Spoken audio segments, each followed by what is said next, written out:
नमस्कार दोस्तों, डेट है आज की 9 फरवरी 2022 और स्वागत है आपका एडिटोरियल डिस्कशन में। आज 4 इश्यूज हम डिस्कस करेंगे। सबसे पहले इंपॉर्टेंट आर्टिकल एग्री स्पेंडिंग से संबंधित हम डिस्कस करेंगे। दूसरा आर्टिकल राइट्स एंड ड्यूटीज से संबंधित। राइट्स एंड ड्यूटीज से संबंधित 2 आर्टिकल्स हमने पहले भी डिस्कस किए थे, लेकिन इसमें कुछ नया एंगल है, नए पॉइंट्स हैं, तो उनको निकाल के हम डिस्कस कर लेंगे।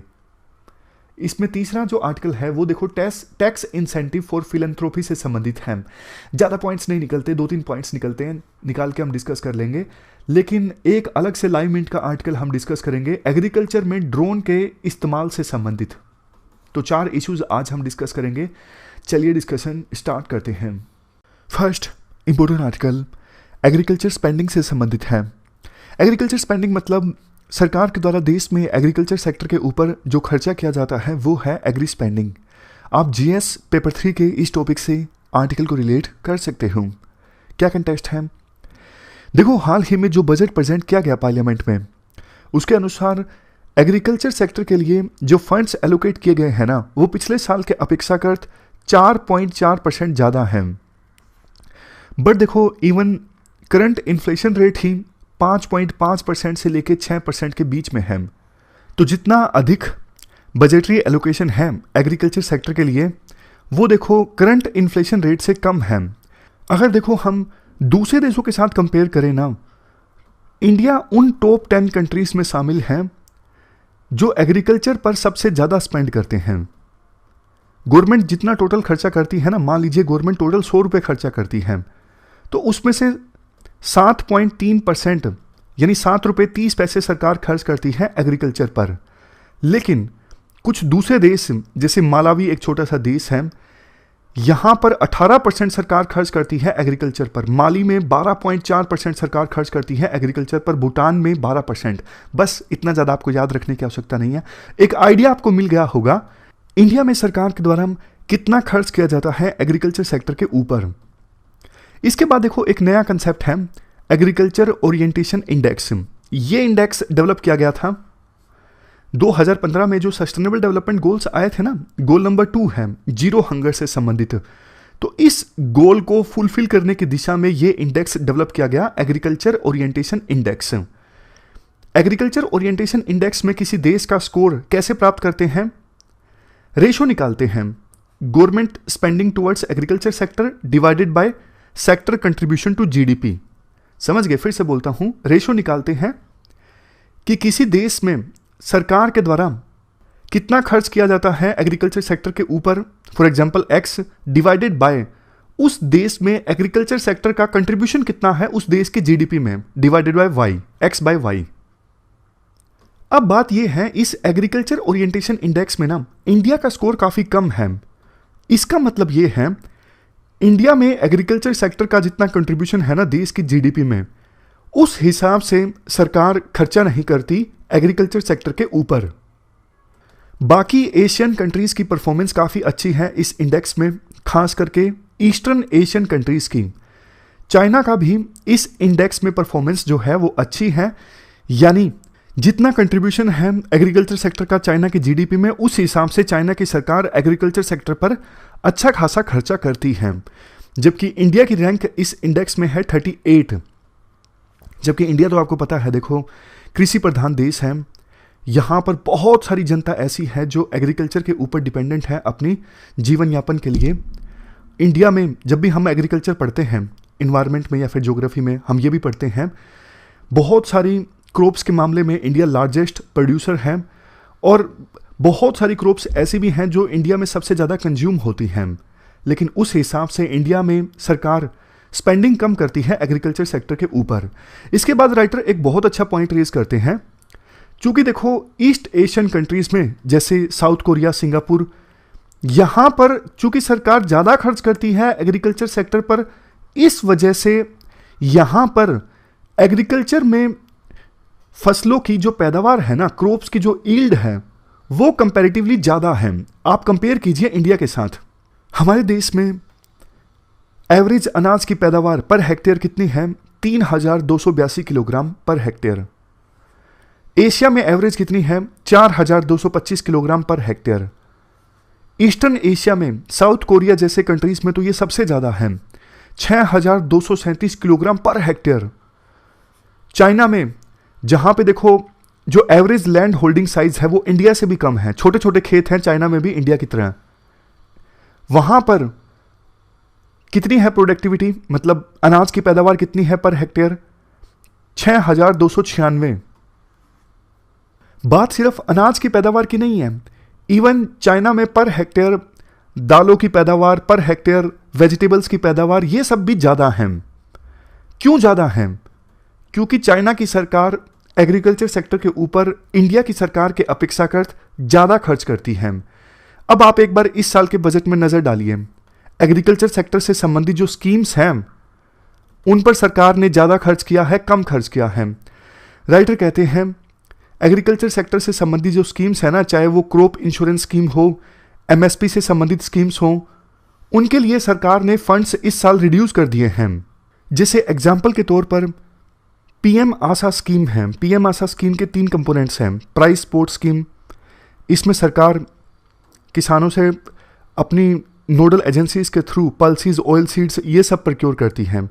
नेक्स्ट है प्राइस डेफिशिएंसी पेमेंट स्कीम। इसमें आपको पता है क्या होता है, मान लीजिए सरकार ने किसी फसल के लिए एमएसपी अनाउंस किया 1000, लेकिन किसान अपनी फसल बेच रहा है 800 रुपये में, तो 200 रुपये का जो गैप है ना वो सरकार किसानों को देगी अगर किसान रिसिप्ट दिखाता है कि हमने एमएसपी से कम में अपनी फसल को बेचा है। नेक्स्ट है pilot of private procurement and stockist scheme.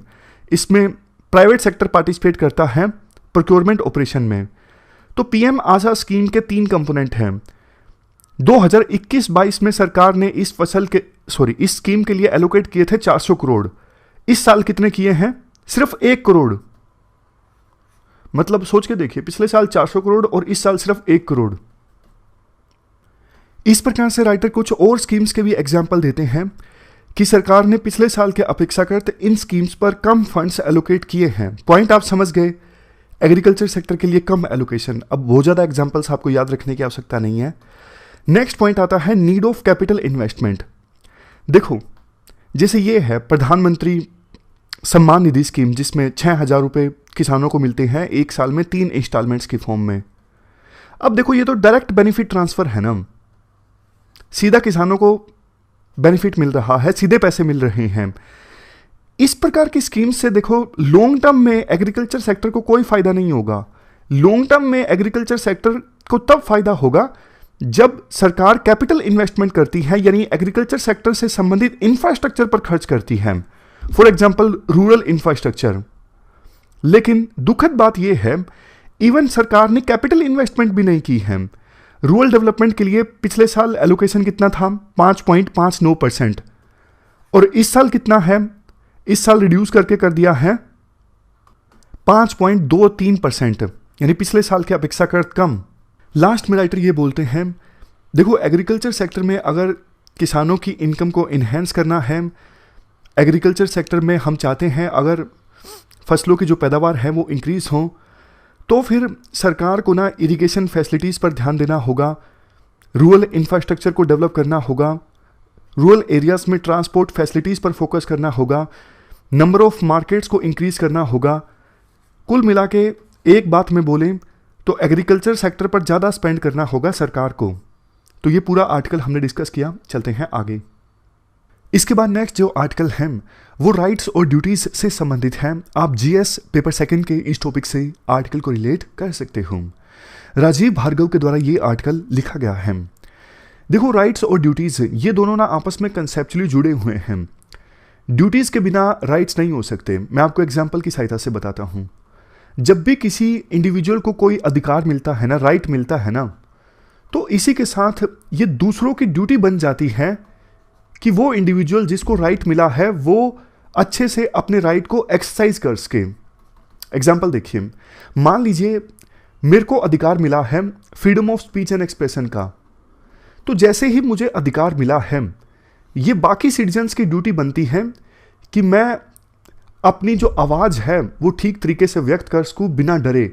लेकिन अगर कोई पर्सन मुझे मारता है, धमकाता है कि आप मत बोलिए, तो फिर ये स्टेट की ड्यूटी बन जाती है कि उस पर्सन को पनिश करे जिसने मुझे मारने की धमकी दी है या फिर मुझे रोक रहा है मेरे राइट को एक्सरसाइज करने में। तो ये स्टेट की ड्यूटी बनती है कि मैं अच्छे से अपने राइट को एक्सरसाइज कर सकूं। अब मैं फिर से वही बात बोलता हूं, जब भी किसी इंडिविजुअल को कोई अधिकार मिलता है ना, राइट मिलता है ना, तो उसी के साथ दूसरों की ये ड्यूटी बन जाती है ये इंश्योर करना कि वो पर्सन जिसको अधिकार मिला है वो अच्छे से अपना जो अधिकार है, अपना जो राइट है, उसे एक्सरसाइज कर सके। एक और एग्जाम्पल देखिए, मान लीजिए मेरे पास अधिकार है देश में कहीं पर भी सेटल डाउन होने का, जो एक्सेप्शंस है उनको आप छोड़ दीजिए, शेड्यूल्ड एरियाज। तो मेरे पास जो अधिकार है ना, मान लीजिए मैं कहीं पर घर बनाना स्टार्ट करता हूं पुणे के सेक्टर 51 में, तो देखो मेरे अधिकार एक्सरसाइज करने के साथ ही दूसरे लोगों की ड्यूटी बन जाती है कि मैं अपने इस अधिकार को एक्सरसाइज कर सकूं।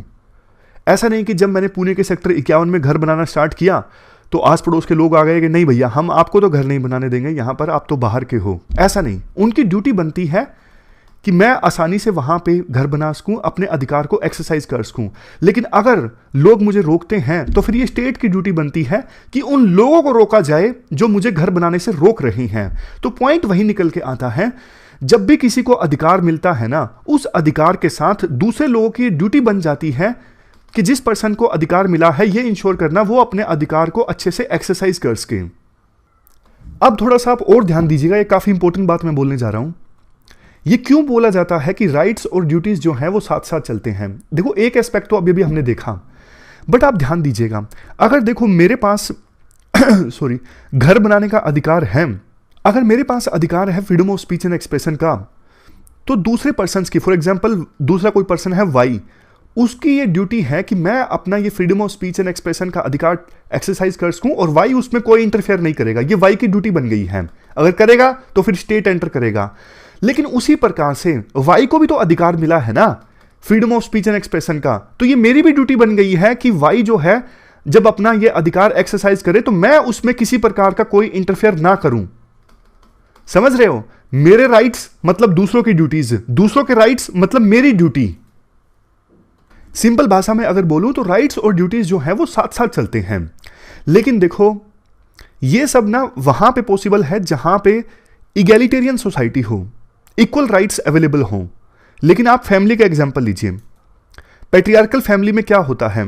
पैट्रियार्कल फैमिली में फादर की चलती है, सिर्फ फादर के पास अधिकार होते हैं डिसीजंस लेने की। पैट्रियार्कल फैमिली में फादर ने जो डिसीजन ले लिया वो सबको मान्य होता है। एग्जाम्पल देते हैं राइटर डीडीएलजे मूवी का। डीडीएलजे मूवी में अमरीश पुरी जो है वो काजोल के लिए लड़का चूज कर लेते हैं।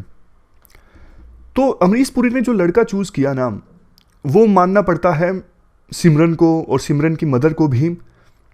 तो ऐसी सिचुएशन में आपने क्या देखा?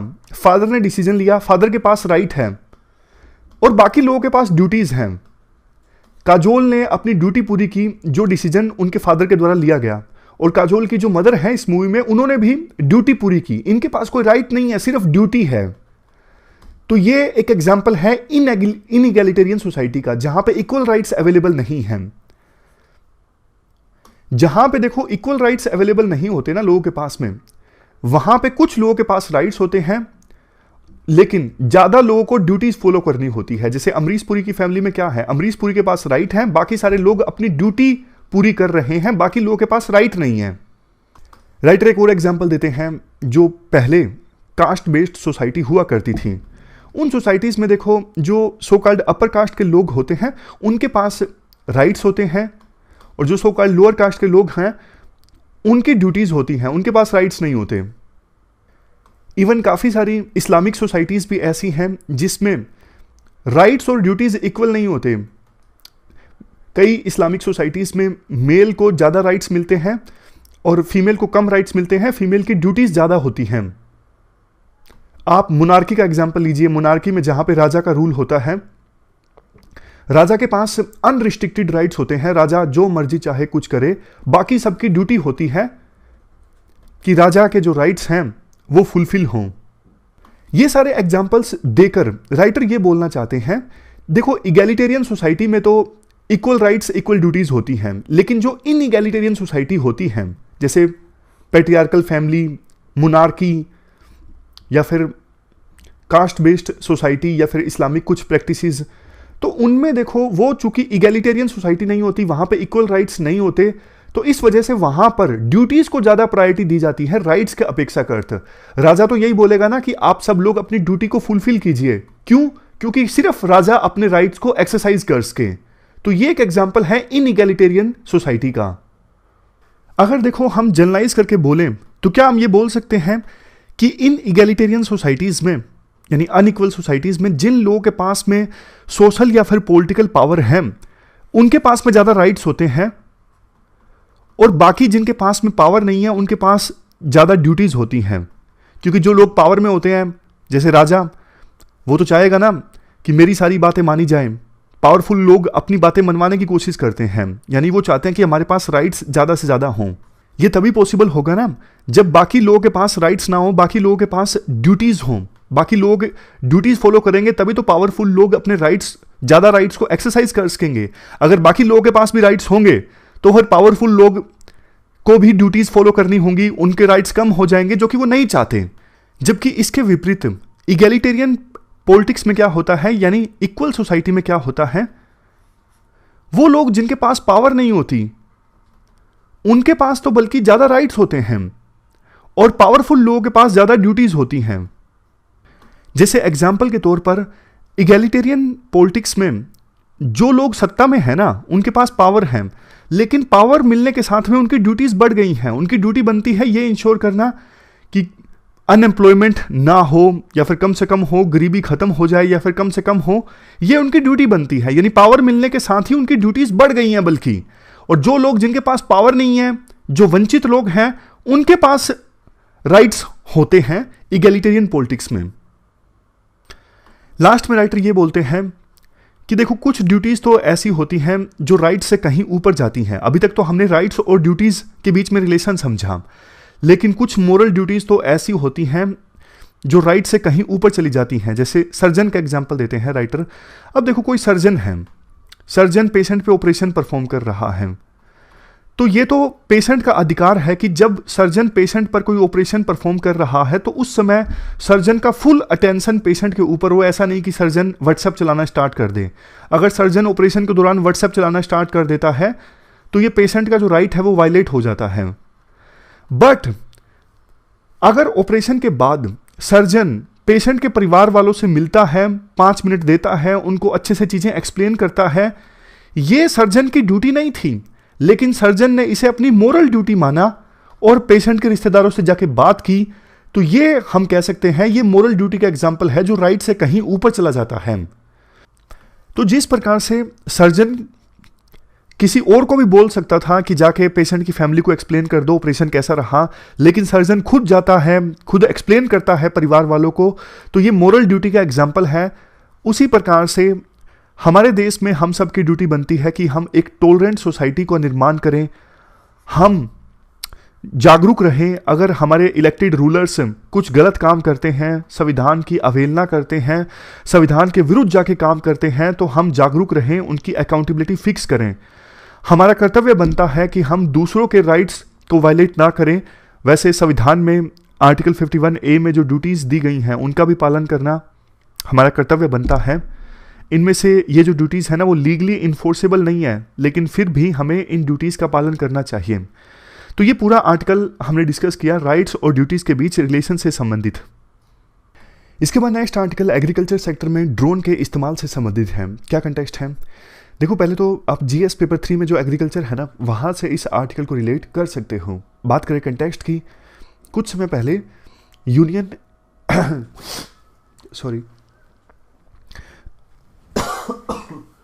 कुछ समय पहले यूनियन एग्रीकल्चर मिनिस्टर ने स्टैंडर्ड ऑपरेटिंग प्रोसीजर रिलीज किया था कि कैसे ड्रोन का इस्तेमाल कर सकते हैं एग्रीकल्चर सेक्टर में क्रॉप प्रोटेक्शन के लिए और पेस्टिसाइड्स का इस्तेमाल करने के लिए। तो जो स्टैंडर्ड ऑपरेटिंग प्रोसीजर्स जारी किए गए थे ना उसमें बहुत कुछ बोला गया है, जैसे ड्रोन इस्तेमाल करने से पहले क्या करना चाहिए, ड्रोन इस्तेमाल करने के दौरान क्या, बाद में क्या, मतलब छोटी छोटी डिटेल्स भी हैं, जैसे flying permission, distance restriction, weight classification, over crowded area restriction, drone registration, safety insurance, piloting certification, operation plan, air flight zone, weather condition, ये सब बातें बोली गई हैं स्टैंडर्ड ऑपरेटिंग प्रोसीजर्स में। देखो ड्रोन का अगर इस्तेमाल किया जाता है ना एग्रीकल्चर सेक्टर में, स्कोप तो काफ़ी है। जैसे बहुत बार जो ये पेस्टिसाइड्स है ना, इनका इस्तेमाल करना मुश्किल होता है क्योंकि ये सेहत के लिए नुकसानदायक होते हैं, बट ड्रोन की सहायता से इनका इस्तेमाल किया जाएगा तो सेहत को नुकसान नहीं पहुंचेगा, लेबर कॉस्ट भी कम आएगी। क्योंकि पेस्टिसाइड्स को इस्तेमाल करना थोड़ा रिस्की होता है, इस वजह से लेबर कॉस्ट भी ज़्यादा आती है, बट ड्रोन इस्तेमाल अगर किया जाएगा तो ज़्यादा बेहतर ढंग से, ज़्यादा इफेक्टिवनेस के साथ पेस्टिसाइड्स का इस्तेमाल किया जा सकेगा, लेबर कॉस्ट कम आएगी और सेहत पर नेगेटिव इम्पैक्ट भी नहीं पड़ेगा। टाइम भी देखो कम लगेगा। ड्रोन की सहायता से आप पेस्टिसाइड्स का छिड़काव करोगे तो जल्दी छिड़काव कर पाओगे।